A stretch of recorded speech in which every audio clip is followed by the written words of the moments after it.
Howdy, howdy, howdy. I just finished watching Werewolf by Night, directed by Michael Giacchino, and that might be one of my favorite Marvel projects that has ever been made. Welcome back to MCubed. I am your host, Harris, and today we are doing another Ticket or Skip It, this time over Michael Giacchino's Werewolf by Night. In a Ticket or Skip It, we go over 4 questions before I decide whether or not you should go get a ticket, you should skip this one, or get a ticket, but maybe with a bit of trepidation. Let's dig in.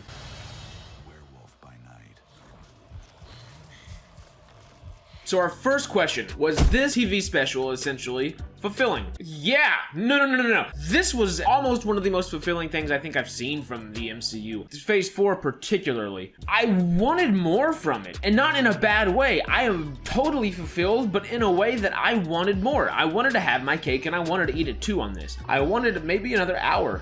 Not an hour, half an hour, 45 minutes, anything. This was tight and well made and very fulfilling in every aspect of the term. So that brings us into question number 2. Were the characters within this film, were their arcs fulfilling? So first up we have Man-Thing, aka Ted. Is pivotal to the TV special, but it's not necessarily the largest arc in the film, but it is very, very much fulfilling, and it does play a pivotal part in the story. So next up, we have Verussa. Verussa Bloodstone, I think she is like the stepmom of Elsa Bloodstone. Her arc is very fulfilling. Harriet Sampson Harris is the woman who plays Verussa. It is also one of the more pivotal arcs of the film and TV special. I would most definitely say it's fulfilling. It's got all the gruesome goriness you want from a monster film, and she kind of embodies that evil character. I love it. It's great. It feels like a 1940s horror thing, and it does everything it's meant to do, and it makes me so happy. Her performance particularly. Next up, we have the stepdaughter of Miss Verussa. We have Elsa Bloodstone, the daughter and the heir to the Bloodstone diamond itself, played by Laura Donnelly. And yes, I would have to say that her arc is very fulfilling. Obviously, she's one of the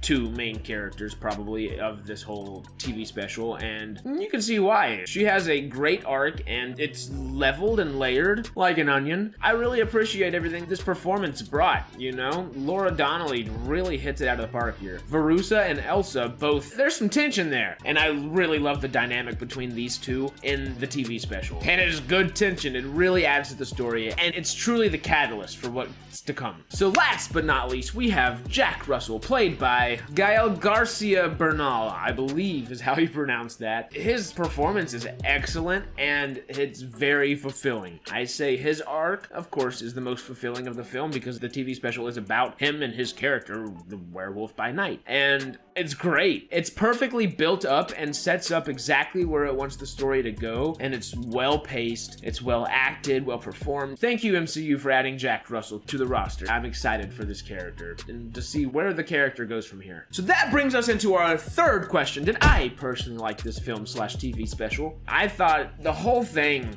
was wonderful. I actually think it's one of my favorite MCU projects in general. It is probably, at the moment, 3rd or 4th top favorite. I really love The Winter Soldier. That is going to be really hard to top as my favorite. My second favorite's Infinity War, just because it's such a great film and it's so well made. My third, it's probably Guardians or Iron Man, and then 4th is going to be Werewolf by Night. I really loved this. I thoroughly enjoyed it. I want more Midnight Suns type of things. I want more horror monster vibes from the MCU. They took risks with this, and I appreciated it. It feels still alone in a much wider world without feeling dragged down by that wide world. I really liked this film. So that brings us into our 4th question. Should you hit Disney Plus and press play and watch this movie? Yeah, just do yourself a favor. It's an hour long. It's really not that long. It's just a couple minutes longer than whatever TV show you're probably watching. Take the time, check this one out. You will not regret it at all. It really brings back memories of like an old Wolfman movie. It feels like a nice universal horror monster. I love it. It's